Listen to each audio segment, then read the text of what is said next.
What is life like for the rich? In World of Warcraft, Lord Cassius Gold Vault just spent more gold on breakfast than most adventurers will see in their entire lifetime.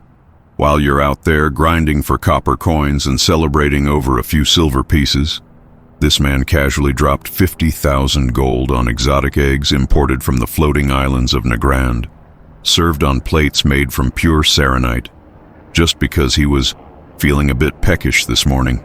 Welcome to the world of Azeroth's ultra-wealthy, where money isn't just power, it's a completely different reality altogether. As the morning sun filters through the stained glass windows of his palatial estate overlooking Stormwind Harbor, Lord Cassius stretches languidly in his bed, crafted entirely from corium and draped with silk sheets woven by the finest tailors in Dalaran. The bed alone cost more than most players' entire guild banks combined. But for Cassius, it's just Tuesday. His morning routine begins not with checking his quest log or dailies like the common folk, but with his personal financial advisor, a goblin named Zinwick, presenting him with overnight profit reports from his various business ventures across the Eastern Kingdoms, Kalimdor, and beyond. The numbers are staggering. While you slept for 8 hours, Cassius's automated auction house operations, trade route investments, and real estate holdings generated enough passive income to buy out entire small guilds. "My lord," Zinwick announces with his characteristic goblin enthusiasm, "your Orgrimmar spice trading venture netted us 127,000 gold overnight. The Darnassus rare herb monopoly is performing exceptionally well, and your investment in those outland mining operations just paid dividends of 89,000 gold. Oh, and that small fishing village you bought in Westfall? The residents are now paying rent in the form of rare fish that we're selling to high-end restaurants in Stormwind for premium prices." Cassius barely acknowledges these astronomical figures. To him, these numbers are background noise, like the sound of rain or wind. He's transcended the point where gold has any emotional impact. When you have over 50 million gold in liquid assets, plus investments and properties worth hundreds of millions more, individual transactions become meaningless. His breakfast arrives, carried by a team of 6 servants, not because 6 people are needed to carry breakfast, but because showing off excessive staff is part of the lifestyle. The meal consists of delicacies that would make most Azerothians weep with envy. White-scale salmon caught personally by master fishermen from the pristine waters of Northrend, seasoned with spices that cost more per gram than most adventurers' entire equipment sets. Fresh bread baked from flour, milled from grains, grown exclusively on his private farms in Elwyn Forest, where he's literally bought out entire farming communities to ensure quality control. But here's where it gets truly absurd. Cassius owns 17 different residences across Azeroth. Not small properties, we're talking about massive estates, each one larger than most guild halls. His primary residence in Stormwind features 47 rooms, including a personal library containing first edition spellbooks worth fortunes, a wine cellar stocked with vintages from every major region, and a vault that requires 3 separate magical locks to open. His Dalaran penthouse offers panoramic views of the floating city and serves as his base of operations for northern business ventures. The Darnassus estate is built literally within the branches of Teldrassil itself, a privilege that cost him not just gold, but significant political maneuvering and donations to Night Elf cultural preservation societies. What's fascinating is how disconnected he's become from the day-to-day struggles of ordinary citizens. While common folk debate whether to spend their hard-earned gold on better gear or essential supplies, Cassius faces entirely different dilemmas. Should he buy the legendary sword being auctioned by a retiring hero for 2 million gold, or invest that money in cornering the market on rare gems from Outland? The morning continues with his personal stylist. Yes, he has a dedicated stylist, presenting options for the day's attire. We're not talking about choosing between different colored robes. This man owns armor sets crafted by legendary smiths, some pieces unique in all of Azeroth. His Casual Tuesday outfit includes boots made from leather harvested from the rarest beasts in Northrend, a belt adorned with gems that each individual stone could fund a small guild's operations for months, and rings that provide not just magical benefits but serve as status symbols recognizable to other members of the ultra-wealthy elite. But perhaps the most telling aspect of Cassius's morning routine is how he views the common people he encounters. When his carriage, pulled by rare mounts that most players can only dream of owning, travels through Stormwind's trade district, he observes the bustling merchants, adventurers, and citizens like someone watching an ant farm. Interesting, perhaps even entertaining, but utterly removed from his reality. This is life when you're truly rich in World of Warcraft. It's not just about having more gold. It's about existing in a completely parallel universe where normal economic constraints simply don't apply, where your biggest concerns revolve around managing obscene wealth rather than acquiring it, and where your daily routine costs more than most people's lifetime achievements. The question isn't just how much money these people have. It's how having unlimited resources fundamentally changes every aspect of existence in Azeroth. By noon, Lord Cassius has already made more strategic business decisions than most guild leaders make in an entire month. But his empire wasn't built overnight, and understanding how someone accumulates this level of obscene wealth in Azeroth reveals the intricate web of capitalism that exists beneath the surface of adventure and heroism. The foundation of Cassius's fortune began 15 years ago with a simple observation that separated him from every other ambitious merchant in Stormwind. While everyone else was trying to sell weapons and armor to adventurers, he focused on controlling the supply chains that made those weapons possible.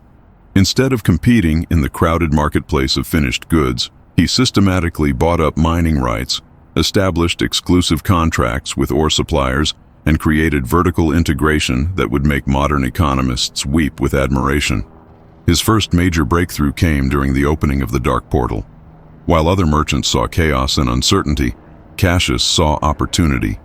He correctly predicted that the sudden influx of Outland resources would crash certain traditional markets, while creating massive demand for new materials. Using borrowed capital and leveraging his family's modest textile business, he bought up massive quantities of Outland mining contracts at bargain prices from panicked investors who feared the unknown. The result? When fell iron and adamantite became essential materials for progression, Cassius controlled nearly 30% of the total supply flowing into Azeroth's markets. The profits were astronomical, but more importantly, they gave him the capital needed for his next phase of expansion. His goblin advisor Zinwick had been instrumental in developing what they privately call the auction house algorithm. This isn't just simple buy low, sell high trading that amateur merchants attempt. This is sophisticated market manipulation on a scale that influences entire server economies. Through a network of subsidiary operations and shell companies, Cassius's organization can create artificial scarcity in specific markets, corner entire commodity sectors, and manipulate pricing structures across multiple regions simultaneously. Consider his stranglehold on the rare herb market. Through careful analysis of spawn timers, player behavior patterns, and seasonal demand fluctuations, his operation employs teams of dedicated collectors who harvest materials with scientific precision. But here's the truly devious part. He doesn't just collect herbs. He strategically prevents others from collecting them by timing his harvesting operations to maintain artificial scarcity. His Darnassus monopoly on Dreamfoil and Mountain Silversage isn't just about having the best collectors. It's about understanding that most players operate on predictable schedules and patterns. His teams know exactly when casual herb gatherers typically farm, and they systematically clear those areas 15 minutes earlier. The result? Casual players find empty zones, give up in frustration, and end up buying herbs from the auction house at inflated prices, ultimately purchasing from Cassius's network without realizing it. But herbs are just one tentacle of this economic octopus. His shipping empire spans every major port from Menethil Harbor to Ratchet. Those seemingly independent cargo vessels moving goods between continents? Many of them operate under contracts with Gold Vault Enterprises, his primary holding company. He doesn't just transport goods, he controls when they arrive, creating deliberate delays and surpluses that manipulate regional price differences. The Orgrimmar spice trade represents perhaps his most politically sensitive operation. Despite being a human noble with obvious alliance loyalties, Cassius maintains extensive business relationships within Horde territories through carefully cultivated networks of goblin intermediaries and neutral trading post operations. His philosophy is elegantly simple. Profit has no faction loyalty. These cross-faction business dealings require incredible diplomatic finesse. He's simultaneously one of Stormwind's largest taxpayers and military equipment suppliers, while also being a significant investor in Horde infrastructure projects. This dual loyalty creates ethical complications that would destroy most politicians, but Cassius navigates these waters with the amoral precision of someone who views politics as just another market to be manipulated. His real estate portfolio demonstrates the same systematic approach to wealth accumulation. That fishing village in Westfall wasn't purchased on impulse. It was part of a calculated strategy to control food production supply chains. By buying entire agricultural communities, he's created vertical integration that extends from raw material production through processing, distribution, and retail sales. The villagers, initially grateful for the investment and job security, gradually discovered they'd essentially become indentured servants in their own homeland. Their fishing quotas, crop selections, and even family planning decisions now require approval from Gold Vault management representatives. What appeared to be economic salvation transformed into gilded servitude. His outland mining operations employ similar strategies, but on an industrial scale that dwarfs his Azeroth holdings. Entire communities in Nagrand and Netherstorm exist solely to support his resource extraction enterprises. These aren't just business ventures.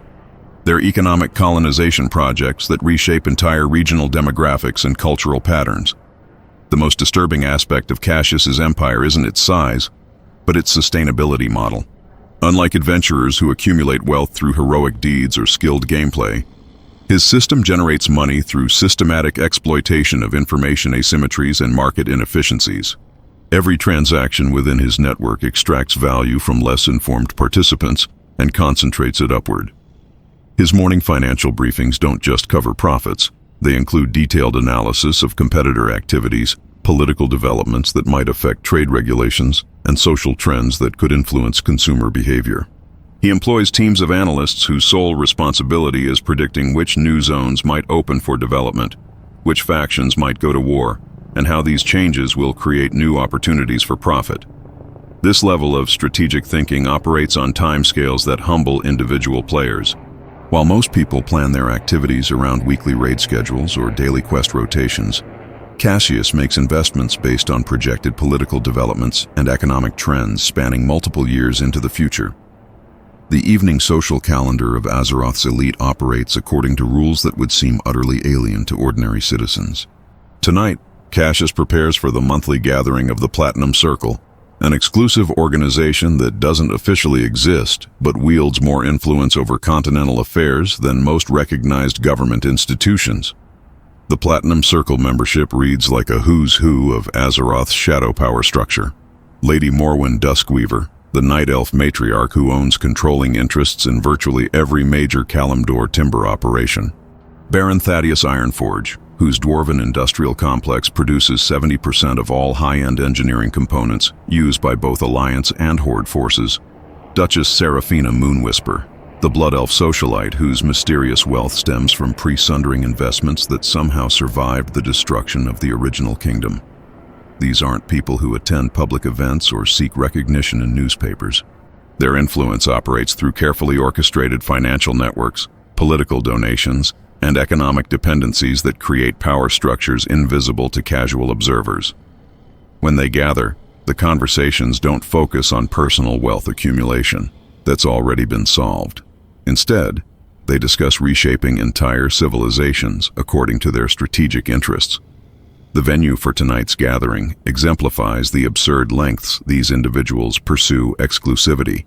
Rather than meeting in any terrestrial location, they've purchased and retrofitted an entire section of Dalaran's Undercity, accessible only through teleportation keys that cost more than most guild halls. The meeting space itself defies architectural logic, rooms that exist in pocket dimensions, furniture crafted from materials that shouldn't technically be possible to obtain, and privacy enchantments so sophisticated that even legendary mages couldn't penetrate them. Cassius arrives fashionably late, as is customary among this social stratum. His evening attire represents craftsmanship that transcends mere clothing into wearable art. The jacket incorporates threads spun from actual moonbeams, harvested during specific lunar ceremonies in Ashenvale. The buttons are cut from gems that formed in the heart of dying stars. The boots contain leather from creatures so rare that their species names are known only to a handful of scholars across all of Azeroth. But fashion serves a deeper purpose than mere vanity within elite circles. Every accessory communicates information about recent acquisitions, political alignments, and available resources. Lady Duskweaver's necklace incorporates a fragment of the original world tree, signaling her influence within Night Elf cultural institutions. Baron Ironforge's ceremonial hammer contains metals from dimensions that technically don't exist, advertising his connections to otherworldly suppliers. The social dynamics within these gatherings operate according to protocols developed over centuries of accumulated wealth and power. Conversations begin with ritual exchanges of information about recent investments, but quickly evolve into discussions of continental policy shaping. These aren't theoretical political debates. These are strategy sessions for individuals who possess the resources to implement their preferred outcomes. Tonight's primary agenda involves the emerging situation in Northrend. While public attention focuses on the Lich King's activities and heroic expeditions, the Platinum Circle views these developments through a different lens entirely. The continent represents unprecedented opportunities for resource extraction, territorial acquisition, and infrastructure development. The question isn't whether to exploit these opportunities, but how to coordinate their efforts to maximize returns while minimizing competition among members. Lady Duskweaver proposes establishing exclusive mining rights in the Dragonblight region before any official government oversight can be implemented. Her intelligence network suggests that the area contains mineral deposits worth more than the combined treasuries of all Alliance capitals. Baron Ironforge counters with a more aggressive strategy involving the systematic acquisition of horde tribal lands in the Borean tundra, using economic pressure tactics that would force entire communities into dependency relationships. Duchess Moonwhisper, ever the strategist, suggests a more subtle approach. Rather than direct territorial acquisition, she proposes manipulating the conflict between various Northrend factions to create prolonged instability that would depress property values and create acquisition opportunities at bargain prices. Her plan involves providing strategic funding to multiple competing groups, ensuring that no single faction achieves decisive victory while maintaining perpetual warfare that prevents effective governance. These discussions occur over dinner courses that represent culinary impossibilities. The appetizer consists of vegetables grown in soil fertilized with ground pearls from the deepest ocean trenches, harvested by enslaved Naga communities. The main course features meat from creatures that exist only in alternate dimensions, accessed through expensive dimensional rifts maintained specifically for gastronomic purposes. The wine collection includes vintages that predate the War of the Ancients, preserved through magical stasis fields that cost fortunes to maintain. What's particularly striking about these conversations is their casual tone when discussing activities that would reshape the lives of millions. The displacement of indigenous populations, the environmental devastation of resource extraction, the political manipulation of entire nations. These topics receive the same emotional weight as discussing weather patterns or seasonal fashion trends. The social hierarchies within the Platinum Circle reflect not just wealth accumulation, but the sophistication of power projection. Cassius, despite his enormous fortune, occupies a middle tier within this group.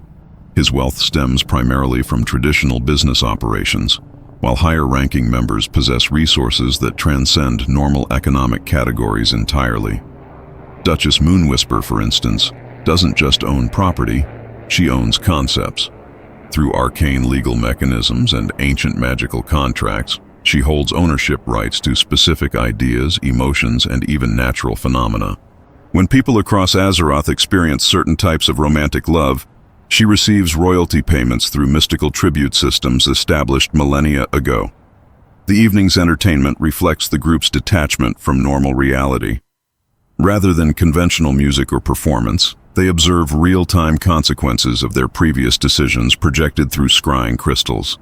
Tonight's viewing includes footage of the Westfall fishing village that Cassius recently acquired, showing former independent fishermen now working predetermined schedules under corporate supervision. The imagery includes children whose educational curricula have been redesigned to emphasize industrial skills rather than traditional maritime culture. These observations generate discussion about optimization strategies and efficiency improvements rather than ethical concerns. The human cost of their decisions registers as abstract data points rather than meaningful consequences affecting real people. This emotional disconnection isn't necessarily intentional cruelty. It's the inevitable result of operating at scales of wealth and power that make individual human experiences statistically insignificant. As the evening concludes, members exchange information about upcoming opportunities and coordinate timing for their next major acquisitions. The casual nature of these exchanges masks the enormous implications for ordinary citizens whose lives will be reshaped by decisions made over dessert and after-dinner drinks. The morning after the Platinum Circle gathering brings a different kind of awakening for Cassius. Today marks his quarterly meeting with King Varian Wrynn himself, a political ritual that demonstrates how genuine power flows through Stormwind's corridors. While ordinary citizens might spend their entire lives hoping for a brief audience with nobility, Cassius schedules these encounters like routine business appointments. The relationship between extreme wealth and political authority in Azeroth operates through mechanisms far more sophisticated than simple bribery or corruption. Cassius doesn't need to offer gold to politicians. His economic influence creates dependencies that make opposition impractical. When your business empire provides employment for 30,000 citizens, supplies essential materials for military operations, and generates tax revenue that funds public services, political leaders find themselves naturally aligned with your interests. His pre-meeting briefing covers items that would astound ordinary citizens with their scope and implications. The Stormwind Harbor expansion project requires approval for environmental modifications that will displace several coastal communities, but the economic benefits include job creation and increased trade capacity. The new military supply contracts involve standardizing Alliance equipment specifications around materials that happen to be primarily sourced through Gold Vault subsidiary operations. Most revealing is the discussion about refugee resettlement programs. The recent conflicts have created displaced populations throughout the Eastern Kingdoms, and government response requires both humanitarian consideration and logistical coordination. Cassius's proposal offers comprehensive solutions. His agricultural enterprises can provide employment opportunities, his housing developments can accommodate families, and his transportation networks can facilitate efficient relocation. The elegant beauty of this arrangement lies in its mutual benefits. The Crown addresses a humanitarian crisis while creating economic development. The displaced populations receive genuine assistance and opportunity for stability. Cassius expands his labor force, develops new markets, and secures long-term government contracts. Everyone wins, theoretically, but the devil lurks in implementation details. The employment opportunities come with housing requirements that create company-town dependencies. The agricultural work involves crop selection decisions based on export profitability rather than local food security. The transportation networks establish permanent infrastructure that reinforces economic centralization around Gold Vault operations. Within a generation, these refugee communities will have transformed from independent populations seeking temporary assistance into permanent economic vassals within a system that provides security and prosperity at the cost of autonomy and self-determination. The refugees will be grateful, the government will claim success, and Cassius will have expanded his empire through altruistic means. His meeting with King Wrynn takes place in private chambers that few citizens ever glimpse. The conversation occurs between equals, despite the obvious differences in official authority. Varian needs Cassius's economic cooperation to maintain Stormwind's prosperity and military readiness. Cassius needs political stability and favorable regulations to protect his investments. Their relationship transcends traditional notions of ruler and subject, operating instead as a partnership between complementary power structures. The king's concerns focus on threats that extend beyond traditional military considerations. The Horde's expanding industrial capacity poses economic challenges that require innovative responses. The emerging situation in Northrend presents opportunities for territorial expansion, but also risks of overextension that could drain royal treasuries. The increasing independence of local guilds and adventuring groups creates governance complications that challenge traditional authority structures. Cassius's solutions invariably involve economic strategies that reinforce his own position while addressing legitimate governmental needs. The Horde industrial challenge requires investment in advanced manufacturing capabilities, which his network can provide through strategic partnerships and technology transfers. The Northrend expansion needs private sector involvement to minimize public financial risk, creating opportunities for resource extraction enterprises under patriotic banners. The guild independence issue presents particularly interesting possibilities. Rather than opposing these organizations, Cassius proposes creating economic incentives that channel their activities toward objectives that align with both royal interests and business opportunities.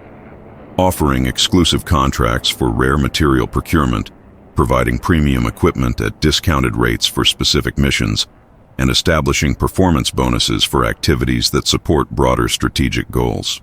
These conversations reveal how political power operates at levels that transcend public awareness.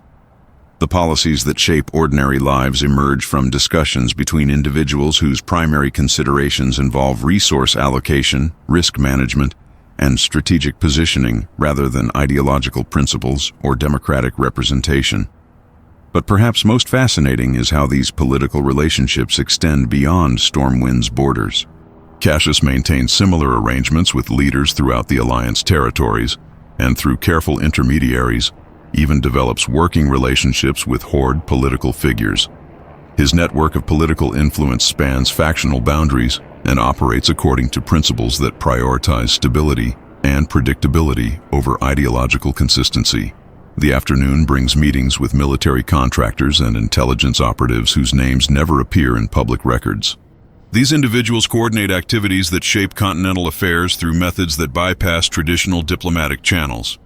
Their work involves managing information flows, orchestrating economic pressure campaigns, and implementing policies that maintain favorable conditions for elite interests. One particularly significant project involves coordinating responses to the increasing prominence of independent adventuring groups. These heroes represent potential threats to established power structures through their unpredictable behavior, loyalty to personal principles rather than institutional authority, and accumulation of resources and influence that operates outside traditional control mechanisms. The solution involves a sophisticated combination of co-optation and containment strategies. Promising heroes receive offers for exclusive partnerships, access to rare materials and equipment, and opportunities for prestige that redirect their energies toward objectives that serve elite interests. Those who resist incorporation face systematic obstacles that limit their effectiveness while maintaining plausible deniability. The intelligence networks that enable these operations represent investments that dwarf most guild treasuries.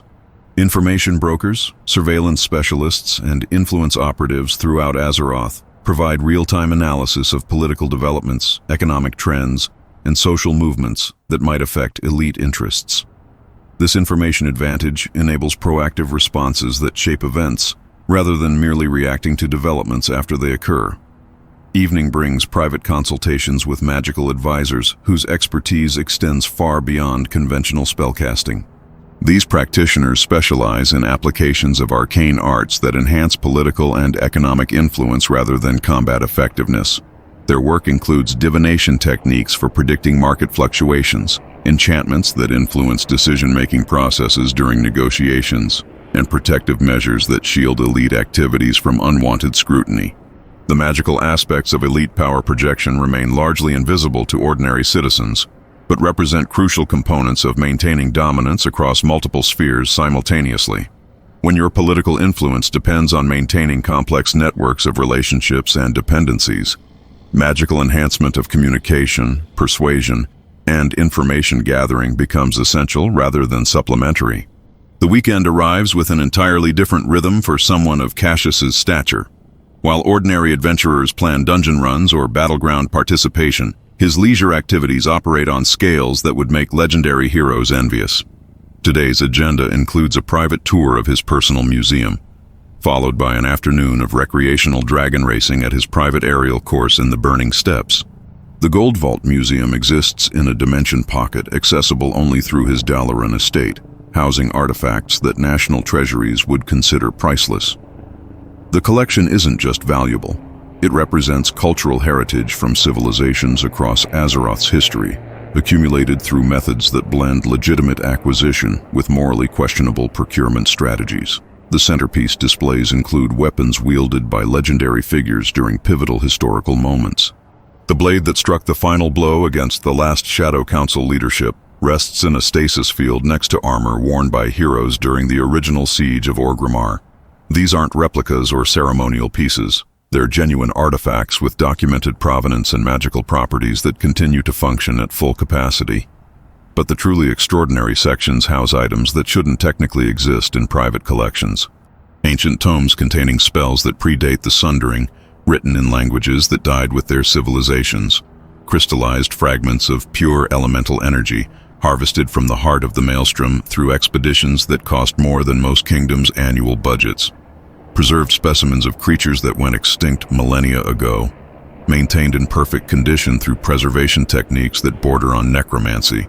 The acquisition stories behind these pieces reveal networks of procurement specialists whose activities exist in legal gray areas at best. Archaeological expeditions that happen to discover convenient access points to previously sealed burial chambers.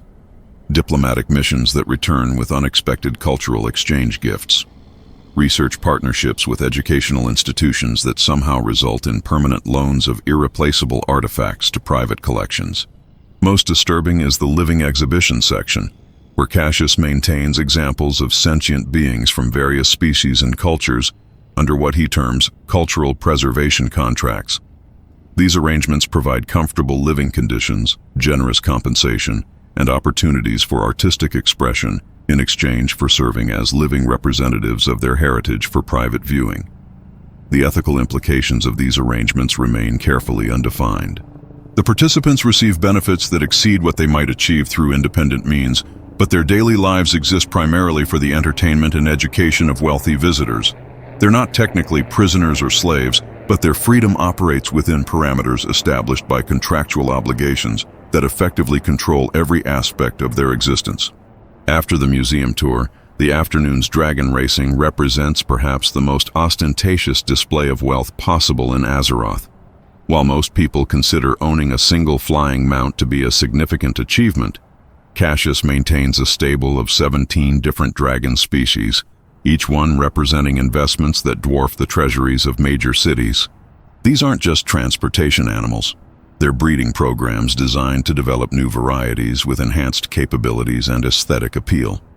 His prized possession, a unique crossbreed between a bronze and black dragon, possesses temporal manipulation abilities that allow for limited time travel during recreational flights. The breeding programs alone require teams of specialized caretakers, veterinary experts, and magical consultants, whose combined salaries exceed the operating budgets of most guild organizations. The racing course itself represents engineering achievements that challenge understanding of what's physically possible. Obstacle sections that exist in multiple dimensions simultaneously, requiring riders to navigate through temporal distortions and spatial anomalies. Weather control systems that create localized storm patterns, blizzards, and other atmospheric challenges on demand.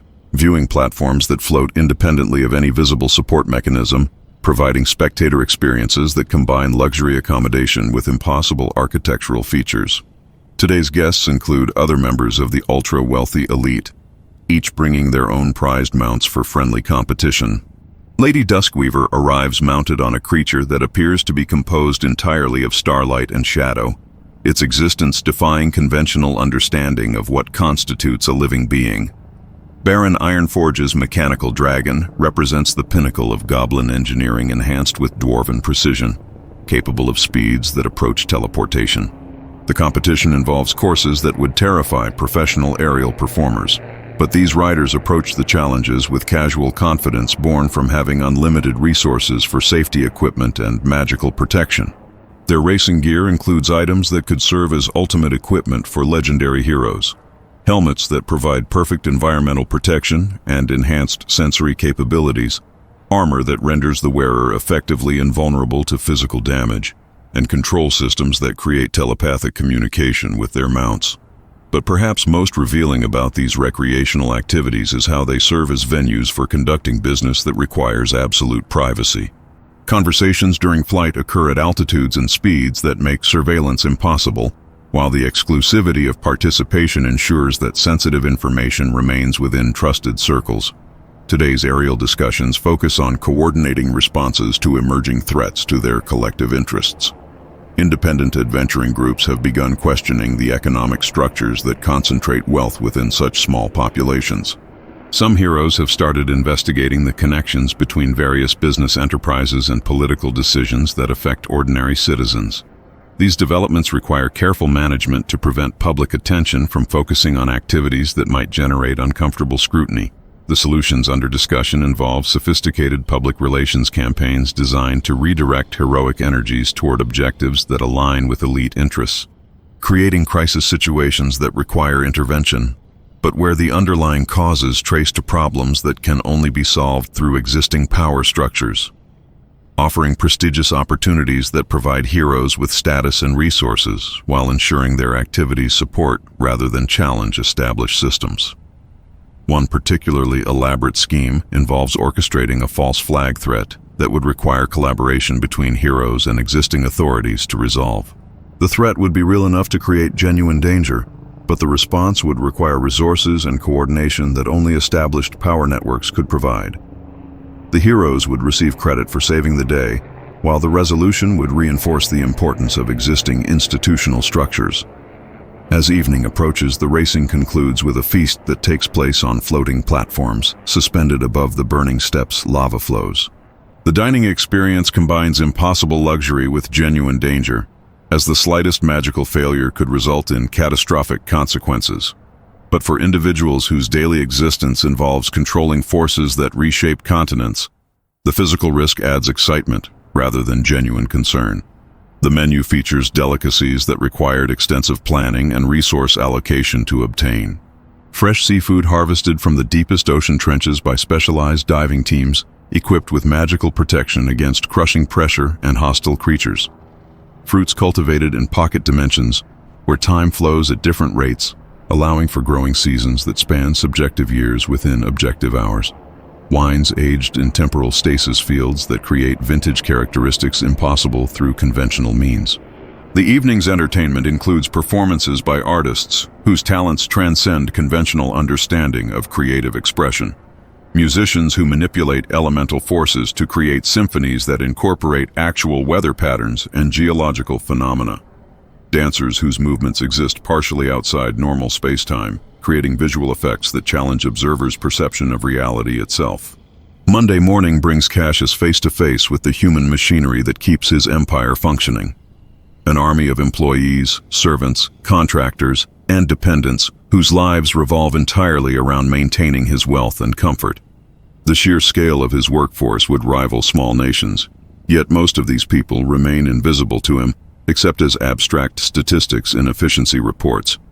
His personal household staff alone numbers in the hundreds, not because maintaining 17 residences requires such massive manpower, but because employing excessive numbers of people serves multiple purposes, demonstrating wealth through conspicuous consumption, creating economic dependencies that ensure loyalty, and maintaining redundancy systems that guarantee uninterrupted service regardless of individual circumstances. The hierarchy within his domestic operations reveals fascinating insights into how extreme wealth reorganizes human relationships. At the top tier, his chief steward, Aldrich Brightmantle, commands authority that rivals government ministers, overseeing budgets that exceed the gross domestic product of entire regions. Beneath him, department heads manage specialized operations, culinary services, property maintenance, transportation logistics, security coordination, and cultural affairs. Each department operates with budgets that would astound ordinary citizens. The Culinary Services Division maintains relationships with suppliers across multiple continents, employs master chefs whose individual salaries exceed what most people earn in decades, and operates kitchen facilities equipped with magical appliances that cost more than most guilds' entire equipment inventories. But it's the lower tiers of employment that reveal the true human cost of concentrated wealth. Hundreds of cleaning staff, gardeners, stable hands, and general laborers work in conditions that blend generous compensation with complete loss of personal autonomy. They live in company housing, shop at company stores, send their children to company schools, and exist within economic ecosystems designed to ensure their permanent dependency. The company town model that Cassius perfected in his agricultural operations extends to his household management. Workers receive excellent health care, educational opportunities for their families, retirement security, and recreational facilities that exceed what most independent communities could provide.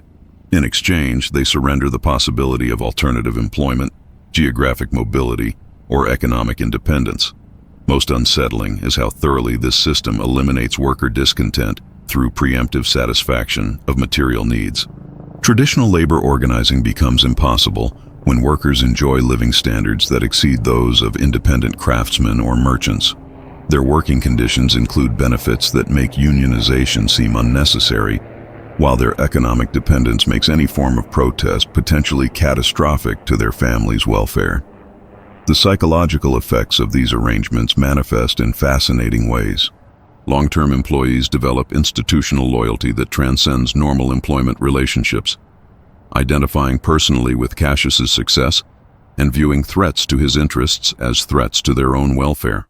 They become willing participants in activities that harm their former communities, believing that protecting their employer's wealth protects their own security. The security apparatus surrounding Cassius's operations represents a military organization disguised as private employment. His personal protection detail includes former heroes whose legendary accomplishments have been purchased through compensation packages that exceed royal treasury allocations. These individuals didn't retire from adventuring due to age or injury. They discovered that private security work offers better rewards than saving the world.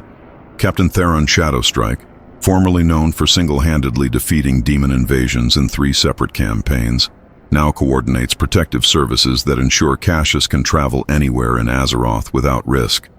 His team includes specialists in magical defense, aerial combat, underwater operations, and dimensional security. Their equipment inventory contains artifacts that most heroes spend their entire careers hoping to acquire. But the security concerns extend far beyond physical protection. Information security operations monitor communications, conduct surveillance on potential threats, and maintain intelligence networks that rival national espionage services. These activities include infiltrating organizations that might oppose elite interests, manipulating information flows to shape public opinion, and occasionally eliminating problems through methods that maintain plausible deniability. The agricultural operations reveal perhaps the most systematic exploitation within Cassius's empire. The displaced refugee populations that he graciously employed now work under conditions that technically fulfill every promise made during their recruitment, while creating circumstances that ensure their permanent subordination. The farming communities operate according to production quotas determined by market analysis rather than local food security needs. Families that historically grew diverse crops for community consumption now focus exclusively on export commodities that generate maximum profit margins. The result is increased income and improved living standards, accompanied by complete loss of food sovereignty and cultural identity. Children in these communities attend schools that provide excellent education in literacy, mathematics, and technical skills, while systematically excluding instruction in traditional agricultural knowledge, local history, or independent economic development. Within a generation, these populations will lack the knowledge necessary to return to subsistence farming or independent community organization. The mining operations demonstrate even more dramatic examples of how benevolent employment can reshape entire societies. The contracts offered to traditional mining communities provide guaranteed employment, modern safety equipment, and healthcare benefits that far exceed industry standards.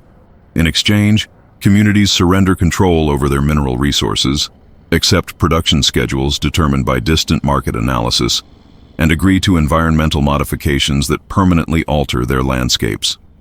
The workers enjoy improved working conditions and economic security, while their communities gradually transform into industrial zones optimized for resource extraction rather than human habitation.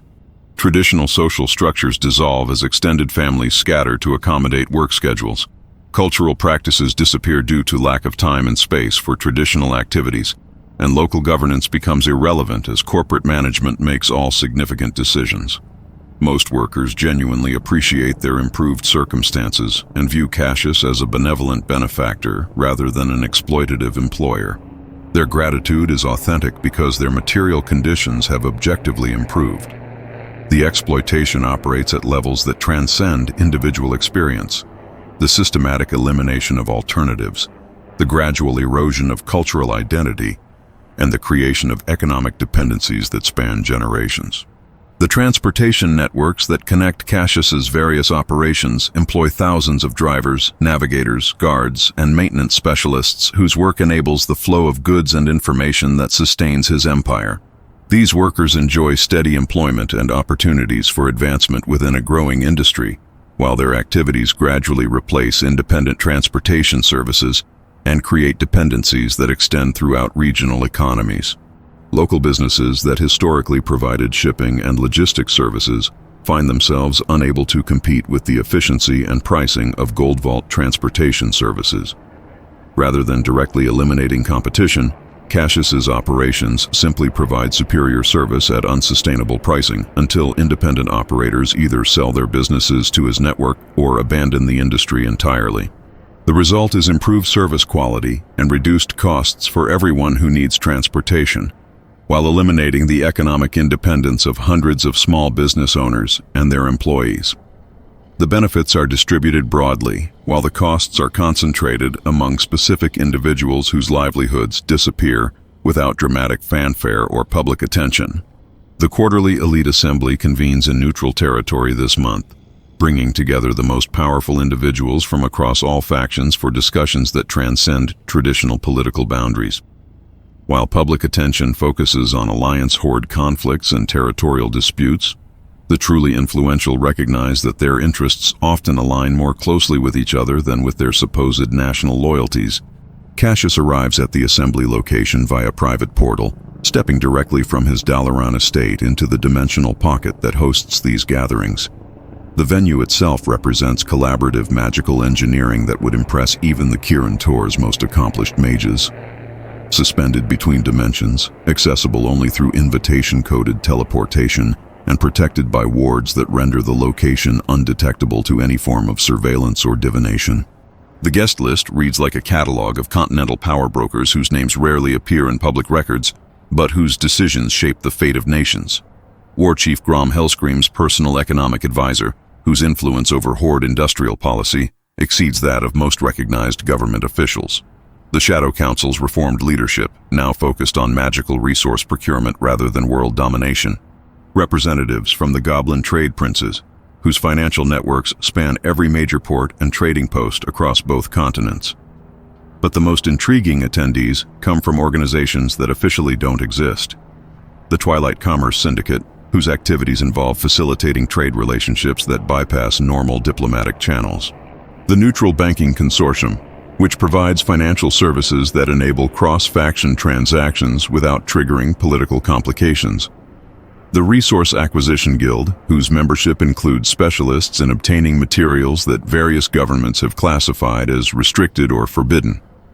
Today's primary agenda focuses on managing the increasing influence of independent adventuring groups whose activities threaten established economic arrangements. These heroes represent systemic disruption to carefully balanced power structures, not through malicious intent, but through their unpredictable behavior and loyalty to personal principles rather than institutional interests. The problem isn't that heroes oppose elite activities directly. Most adventurers remain focused on immediate challenges like defeating evil creatures, protecting innocent civilians, and acquiring personal advancement through conventional gameplay mechanics. The threat emerges from their increasing tendency to ask uncomfortable questions about the broader consequences of their actions and the systems they inadvertently support. Recent incidents include heroes investigating the connections between resource scarcity in certain regions and the business operations that coincidentally benefit from those shortages. Others have begun questioning why reconstruction efforts following major conflicts consistently result in infrastructure improvements that benefit specific private interests rather than the affected communities themselves. Most concerning are the heroes who've started rejecting lucrative employment opportunities that would redirect their activities toward objectives that serve elite interests. These individuals demonstrate troubling independence by prioritizing their personal ethical standards over financial incentives that should logically override such concerns. Lady Silvermoon, representing the Syndicate's Influence Operations Division, presents comprehensive analysis of heroic behavior patterns that reveal systematic approaches for managing these disruptions. Her research indicates that heroes respond predictably to certain types of challenges and rewards, enabling sophisticated manipulation strategies that redirect their energies without triggering their ethical concerns. The key insight involves creating crisis situations that appear to require heroic intervention, but where the available solutions inevitably strengthen existing power structures. Rather than opposing heroes directly, the strategy involves engineering circumstances where heroic success depends on collaboration with established institutions and reinforcement of current economic arrangements. Baron Ironforge contributes intelligence from his extensive network of former adventurers, now employed in his security operations. His analysis reveals that most heroes eventually reach psychological breaking points, where continued adventuring becomes emotionally unsustainable. The constant violence, moral complexity of political conflicts, and social isolation inherent in heroic lifestyles create vulnerability windows where attractive employment alternatives become appealing. The recruitment strategies developed by his organization demonstrate remarkable success rates in converting independent heroes into loyal corporate assets. The process begins with offering consulting contracts for specific missions that align with heroic principles, while providing valuable intelligence about individual psychological profiles and motivational factors. Subsequent offers escalate gradually from consulting to partnership to permanent employment, with each stage providing increased benefits while subtly restructuring the hero's social relationships and economic dependencies. Within 2 years, most recruited heroes become effective corporate representatives who genuinely believe their new activities serve greater good while actually protecting elite interests. Duchess Moonwhisper shares updates from her cultural engineering project, a long-term initiative designed to reshape societal values in ways that reduce criticism of wealth concentration and increase acceptance of economic inequality. Her approach involves funding educational institutions, sponsoring artistic endeavors, and supporting religious organizations that promote ideologies compatible with elite dominance. The project's most successful component involves promoting individualistic philosophies that attribute economic outcomes to personal merit rather than systemic advantages. By encouraging people to view wealth as evidence of virtue and poverty as indication of character flaws, the cultural environment becomes hostile to collective action or structural criticism while generating admiration for elite accomplishments. Religious sponsorship programs prove particularly effective at legitimizing extreme wealth inequality through theological frameworks that portray material success as evidence of divine favor. The funded religious leaders genuinely believe their teachings reflect spiritual truth rather than manufactured ideology, making their advocacy authentic and persuasive to their congregations. Educational initiatives focus on promoting economic theories that emphasize market efficiency and individual responsibility while minimizing instruction about collective action. Historical examples of successful wealth redistribution or analytical frameworks that reveal systemic exploitation. Students graduate with worldviews that make them resistant to organizing efforts while increasing their susceptibility to elite-sponsored messaging. The Assembly's afternoon session addresses coordination requirements for upcoming continental development projects.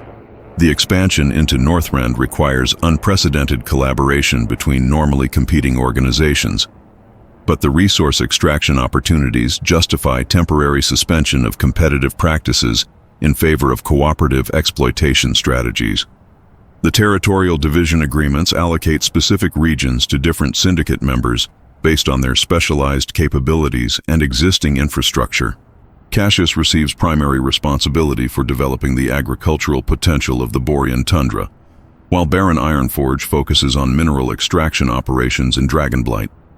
Lady Duskweaver coordinates timber harvesting throughout the continent's forested regions. But the most ambitious component involves systematic displacement of indigenous populations through economic pressure tactics that avoid direct violence while achieving territorial control objectives. The strategy combines attractive employment opportunities, infrastructure development projects, and cultural assimilation programs that gradually eliminate traditional subsistence patterns and create dependency relationships with corporate providers. The indigenous communities will receive genuine benefits, including improved healthcare, educational opportunities, and integration into continental economic systems. In exchange, they surrender territorial sovereignty, traditional cultural practices, and economic independence, The transformation will occur gradually enough to prevent organized resistance while rapidly enough to prevent adaptation strategies that might preserve community autonomy. Evening discussions focus on managing potential opposition from governmental authorities who might object to the scale of private sector territorial acquisition. The solution involves ensuring that government representatives receive sufficient benefits from the development projects to make opposition economically disadvantageous while maintaining plausible cover for their cooperation. The revenue-sharing arrangements provide participating governments with tax income that exceeds what they could generate through independent development efforts, while the infrastructure improvements create public benefits that justify official support for the projects. Government officials can honestly claim that their cooperation serves public interests while privately benefiting from consulting contracts, investment opportunities, and post-retirement employment prospects. As the Assembly concludes, members coordinate timing for the next phase of their collaborative activities and establish communication protocols for managing unexpected developments. The casual nature of these arrangements masks their enormous implications for millions of people whose lives will be reshaped by decisions made during what amounts to an extended business meeting disguised as social gathering.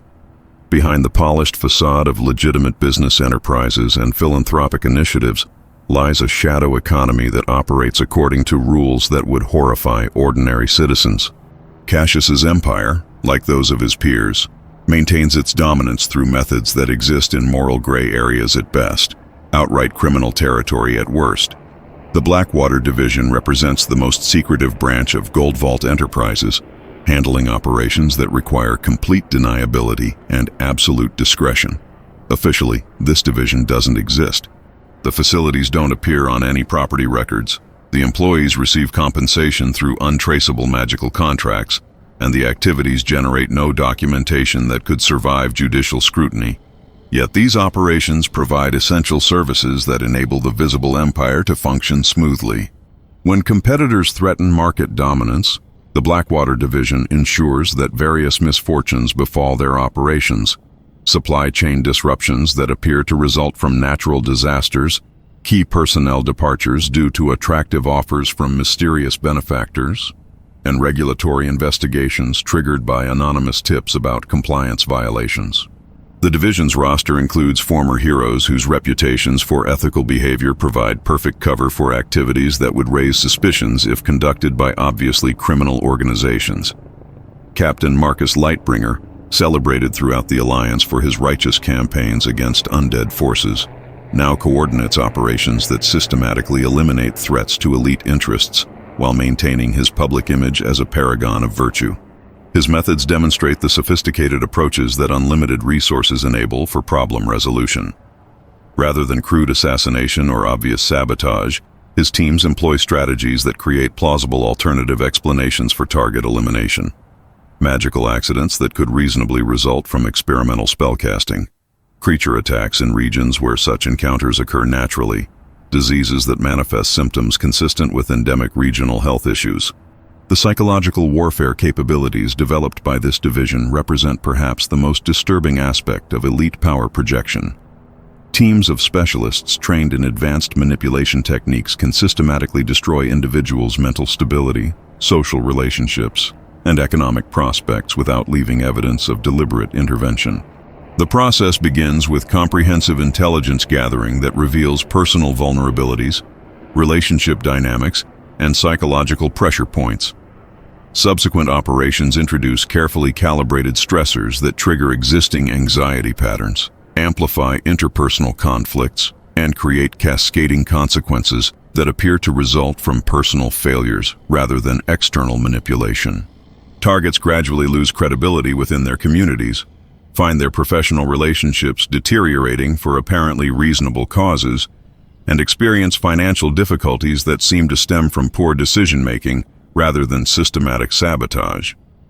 Within months, formerly stable individuals become isolated, financially vulnerable, and psychologically damaged in ways that eliminate their capacity for organized opposition.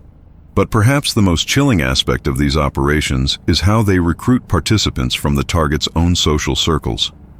Friends, family members, and trusted colleagues receive attractive offers for activities that seem harmless or even beneficial. without realizing their participation contributes to comprehensive destruction campaigns against people they care about. The Financial Crimes Division operates with similar sophistication, manipulating continental economic systems through methods that generate enormous profits while maintaining legal immunity. Currency manipulation schemes that exploit exchange rate fluctuations between different regional banking systems. Commodity speculation operations that create artificial scarcity in essential materials. Tax avoidance strategies that redirect public resources into private accounts through shell companies and charitable foundations. The magical research laboratories represent another category of questionable activities that operate beyond public oversight or ethical regulation. These facilities conduct experiments that would violate every civilized society's moral standards, justified through research objectives that promise beneficial applications for elite interests. The laboratories employ captured creatures from across the dimensional spectrum, subjecting them to procedures designed to unlock new magical capabilities for commercial exploitation. Sentient beings from various species participate in consciousness transfer experiments that promise immortality for wealthy clients willing to abandon their original bodies. Temporal manipulation research aims to develop technologies that enable selective time travel for historical resource acquisition. The most disturbing projects involve systematic torture of various creature types to identify optimal methods for extracting magical essences that enhance elite capabilities. Dragons, elementals, demons, and other powerful beings endure prolonged suffering to produce substances that grant temporary or permanent enhancement to intelligence, physical capability, and magical power. These laboratories also develop biological weapons designed specifically for use against populations that resist elite control initiatives. Diseases that selectively target individuals with specific genetic markers, mind control substances that can be introduced into water supplies, and magical contagions that eliminate leadership capabilities while leaving general populations intact and manageable. The procurement networks that supply these research operations demonstrate the global reach of elite criminal enterprises. Slave traders operating throughout Outland and other dimensional territories provide live specimens for experimentation. Necromancers and demon summoners offer specialized services for acquiring otherworldly subjects. Former heroes turned mercenary provide muscle for capture operations that require defeating powerful targets without killing them. The information networks maintained by these shadow operations rival the intelligence capabilities of major governments. Surveillance specialists monitor communications throughout Azeroth using magical techniques that penetrate existing privacy protections. Infiltration operatives maintain long-term assignments within government agencies, military organizations, and other elite enterprises to provide real-time intelligence about potential threats or opportunities. These intelligence networks enable proactive responses to challenges that might otherwise destabilize elite dominance. Political movements that show potential for organizing effective opposition receive attention from disruption specialists who systematically eliminate their leadership through targeted recruitment, blackmail, or elimination. Economic reforms that might redistribute wealth face coordinated resistance from seemingly unrelated business interests. Social movements that challenge cultural narratives supporting inequality encounter well-funded counter-messaging campaigns that appear to emerge from grassroots sentiment. The international trafficking operations represent perhaps the most profitable component of the shadow economy. Rare magical materials, exotic creatures, forbidden knowledge, and other restricted commodities flow through smuggling networks that span multiple continents and dimensional territories. These operations provide essential supplies for the research laboratories while generating revenue streams that dwarf legitimate business profits. The trafficking networks exploit existing political tensions and territorial disputes to create safe corridors for illegal commerce. War zones provide excellent cover for moving contraband materials, while refugee movements enable transportation of illegal cargo disguised as humanitarian supplies. Diplomatic pouches and official government shipments carry smuggled goods protected by immunity agreements that prevent inspection. Most sophisticated are the legitimate businesses that serve as fronts for trafficking operations. Charitable organizations that ostensibly provide disaster relief actually transport weapons and magical components to various conflict zones. Cultural exchange programs facilitate movement of individuals whose real purposes involve espionage, assassination, or recruitment activities. Scientific research collaborations enable transfer of forbidden magical knowledge and experimental subjects between different facilities. The corruption networks that enable these activities extend throughout every level of government and law enforcement across both Alliance and Horde territories. Officials receive compensation packages that exceed their legitimate salaries by orders of magnitude in exchange for selective blindness regarding specific activities. Judicial personnel ensure that investigations conclude with findings that protect elite interests. Military commanders redirect enforcement resources away from areas where shadow operations require uninterrupted access. The elegance of these corruption systems lies in their sustainability and mutual benefit structures. Corrupted officials genuinely serve their constituents' interests in all areas, except those specifically reserved for elite protection. Their performance in legitimate responsibilities remains exemplary, making their selective cooperation appear reasonable rather than obviously criminal. The benefits they receive enable improved public services that generate authentic popular support for their continued authority. The foundation of Cassius's empire faces its greatest challenge not from external enemies, but from emerging forces that threaten the very assumptions upon which elite dominance depends. Recent months have brought disturbing developments that suggest the carefully constructed systems of control may be approaching critical vulnerability points. The first warning signs emerged from an unexpected source. Newly ascended heroes, whose power levels exceed conventional expectations. Unlike previous generations of adventurers who eventually succumbed to recruitment or elimination strategies, these individuals demonstrate resistance to traditional manipulation techniques, while possessing capabilities that rival or exceed those of elite-sponsored security forces. These heroes represent systematic anomalies in established power calculations. Their equipment acquisition follows patterns that bypass normal economic channels, suggesting access to resources that exist outside elite control networks. Their coordination capabilities indicate communication methods that penetrate surveillance systems designed to monitor all significant organizational activities. Most troubling, their motivational structures appear immune to the financial incentives that historically ensure cooperation or neutrality. Lady Brightblade exemplifies this new category of problematic actors.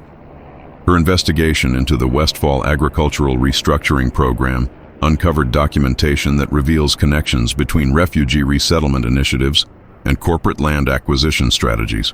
Rather than accepting lucrative consulting contracts that would redirect her attention toward more acceptable targets, she declined all offers and intensified her research into elite business practices.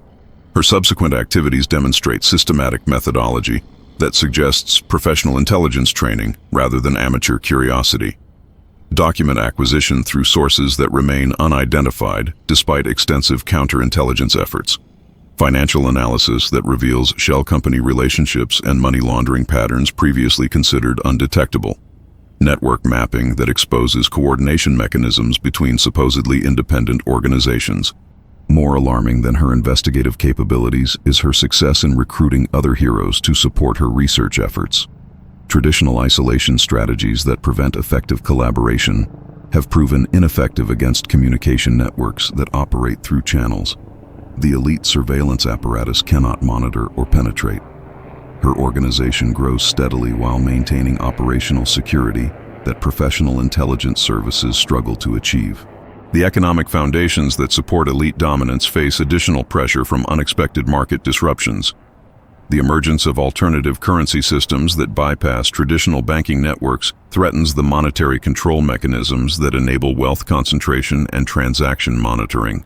Barter networks, community currencies, and resource-sharing cooperatives reduce dependency on elite-controlled financial institutions. These alternative economic structures initially appeared too small-scale to pose significant threats to established systems, but their growth patterns demonstrate exponential expansion rates that could fundamentally alter economic relationships within a generation. Communities that successfully implement alternative economic models become increasingly self-sufficient, while reducing their participation in elite-controlled markets. The Goldshire Community Exchange represents the most sophisticated example of these alternative systems. Local producers coordinate directly with consumers through resource-sharing networks that eliminate intermediary profits while providing better compensation for labor and lower costs for essential goods. Participants report improved living standards despite reduced monetary income, suggesting that traditional wealth measurements may inadequately capture actual prosperity levels. The technological innovations emerging from these grassroots economic experiments demonstrate creative problem-solving capabilities that rival elite research investments. Community workshops develop tools and techniques that increase productivity while requiring minimal capital investment. Collaborative knowledge sharing enables rapid dissemination of innovations that traditionally would require expensive licensing agreements or proprietary development costs. Perhaps most threatening to elite interests is the cultural transformation occurring within communities that successfully implement alternative economic models. Populations that achieve genuine economic security through cooperative rather than competitive means develop value systems that resist elite messaging about individual achievement, market efficiency, and wealth-based status hierarchies. These communities demonstrate that prosperity and security can be achieved through methods that don't require vast wealth accumulation or dominance over others.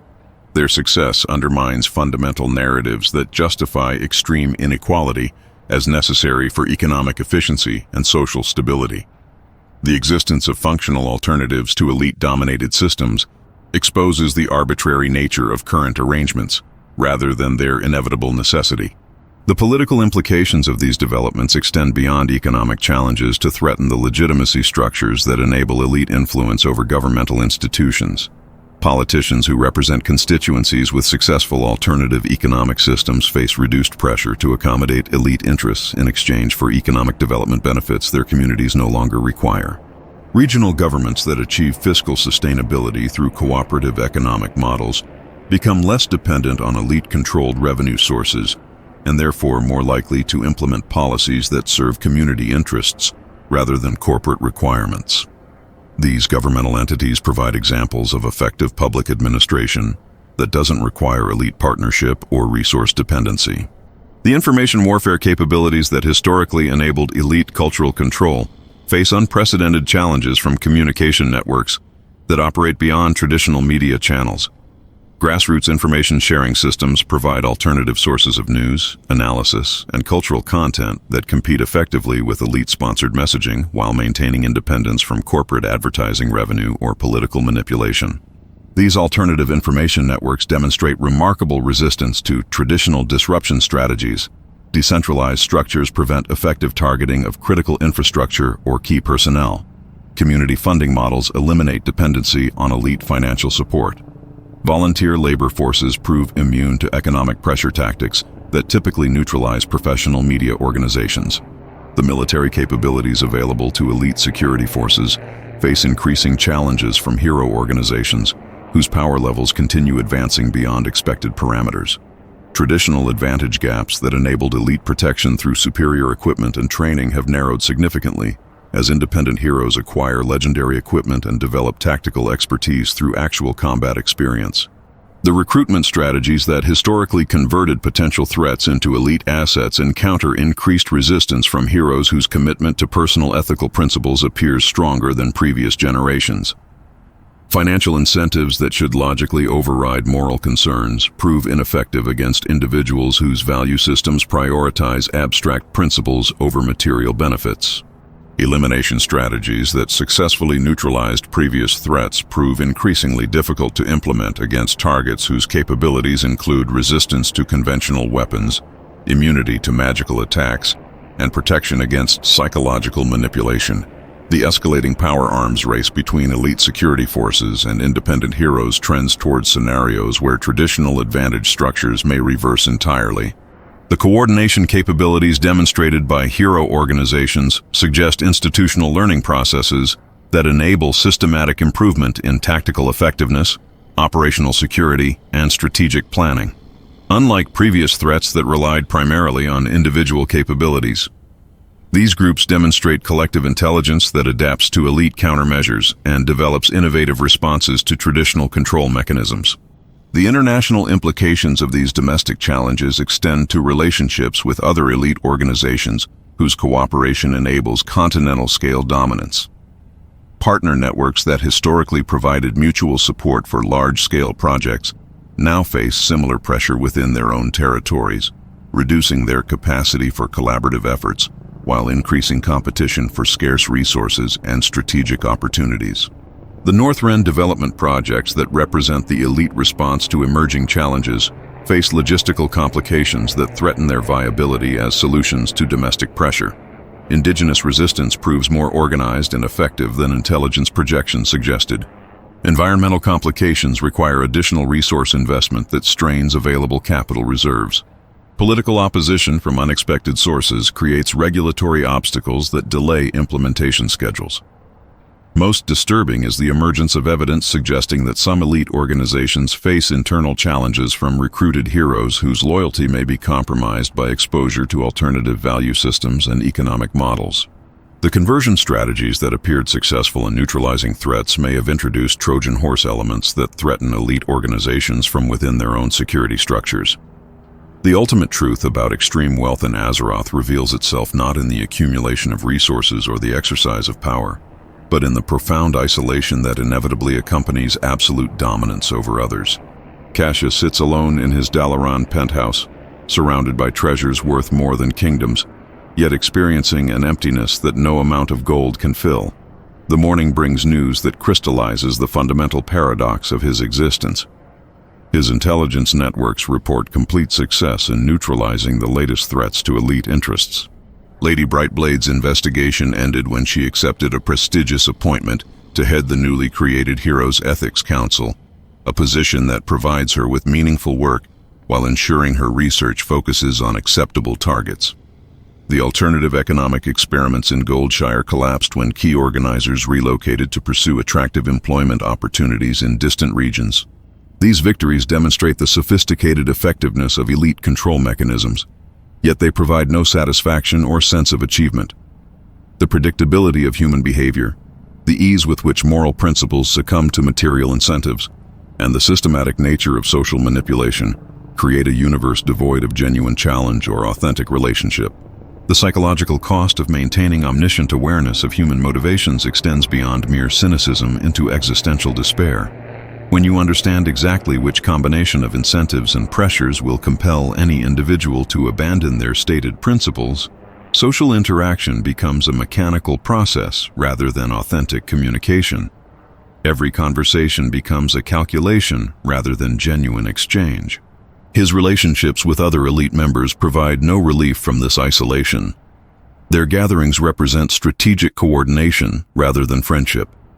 Their conversations focus on utility rather than understanding, and their shared experiences emphasize competition rather than companionship. The social hierarchy that elevates him above ordinary citizens also separates him from any possibility of equal relationship with others. The servants, employees, and dependents who populate his daily existence interact with his wealth and position rather than his personality. Their gratitude, respect, and loyalty flow toward the benefits he provides rather than any personal connection to his actual character. He could be replaced by any other individual with equivalent resources without altering these relationships in any meaningful way. The political leaders who seek his cooperation, the business partners who propose collaborative ventures, and the security specialists who implement his directives all approach him as a resource to be utilized rather than a person to be known. Their professional competence ensures effective service delivery while maintaining emotional distance that preserves their psychological independence. Even his family relationships, where they still exist, operate according to dynamics shaped by wealth rather than affection. Relatives who maintain contact do so primarily to preserve access to financial benefits, while those who sought genuine connection ultimately withdrew when they realized that his resources created insurmountable barriers to authentic interaction. The philosophical implications of his position extend beyond personal loneliness into fundamental questions about the nature of human existence and social organization. His empire demonstrates that unlimited resources enable the systematic manipulation of social structures, political institutions, and cultural values according to individual preferences. Yet the exercise of this capability reveals its ultimate meaninglessness. The ability to reshape civilization according to personal vision sounds like the ultimate expression of human agency and creative potential. But the implementation requires viewing other people as objects to be manipulated rather than subjects with inherent dignity and autonomous will. The process of achieving this level of control destroys the capacity for relationships that would give meaning to the achievement. The communities that he has reshaped through economic intervention achieve measurable improvements in living standards while losing the social cohesion and cultural identity that previously provided meaning and purpose to their inhabitants. The increased prosperity comes at the cost of authentic community, while the security he provides eliminates the challenges that enable personal growth and collective achievement. His agricultural workers enjoy better nutrition, healthcare, and housing than they could achieve through independent subsistence farming. But their work lacks the personal investment and cultural significance that subsistence agriculture provided to their ancestors. They perform assigned tasks efficiently while experiencing their lives as fundamentally hollow, despite material comfort. The refugee communities that he incorporated into his economic network escaped poverty and insecurity while surrendering the possibility of collective self-determination. Their children will grow up with opportunities their parents never possessed, but within systems that provide no avenue for meaningful participation in decisions that shape their lives. The most disturbing realization involves recognizing that his own existence mirrors the conditions he has created for others. Just as his employees work within systems that provide material benefits while eliminating autonomy, his position provides unlimited material capability while destroying the possibility of authentic achievement or genuine relationship. The financial reports that arrive each morning document continued success in accumulating resources that serve no purpose beyond maintaining the systems that generate more resources. The political meetings accomplish policy objectives that advance interests he no longer remembers choosing. The social gatherings coordinate activities that implement strategies designed to preserve advantages that provide no actual benefit to his daily experience. The temporal perspective that extreme longevity provides through magical enhancement reveals the cyclical nature of historical patterns that repeat across generations without meaningful progress toward resolution. The same conflicts between established power and emerging challenges replay with different characters but identical dynamics. The same social problems require management through the same systematic approaches that address symptoms while preserving underlying causes. The knowledge that his empire will continue operating according to established protocols regardless of his personal participation eliminates any sense of individual significance to the activities that ostensibly justify his existence. The systems he created possess sufficient momentum and institutional independence to function without requiring his ongoing attention or decision-making input. Yet abandoning his position would accomplish nothing beyond destroying accumulated resources without improving anyone's actual circumstances. The elite organizational structures would reorganize around remaining members, the economic dependencies would transfer to alternative providers, and the social control mechanisms would adapt to maintain stability under different management. The ultimate price of unlimited wealth reveals itself as the complete elimination of authentic choice, meaningful challenge, and genuine relationship from daily existence. Having achieved the theoretical pinnacle of human possibility within current social arrangements, the result demonstrates the profound limitations of those arrangements rather than their fulfillment. The question that haunts his solitary evenings is whether these limitations reflect inevitable characteristics of social organization or artifacts of specific historical circumstances that could potentially be transcended through different approaches to wealth distribution, power sharing, and community organization. But contemplating such possibilities requires acknowledging that his current position represents not achievement, but failure, not the successful exploitation of human potential, but the systematic destruction of the conditions that enable human flourishing. And that recognition would demand responses that his accumulated dependencies and institutional commitments render practically impossible. So Cassius continues his daily routines, managing an empire that provides everything except purpose, commanding resources that enable anything except fulfillment, and maintaining dominance that ensures everything except satisfaction. This is what life is truly like for the rich in World of Warcraft. Not a fantasy of unlimited power and endless pleasure, but a cautionary tale about the ultimate consequences of pursuing wealth and control as substitutes for meaning and connection. The real tragedy isn't that such wealth exists, but that achieving it requires destroying precisely those things that make existence worthwhile in the first place.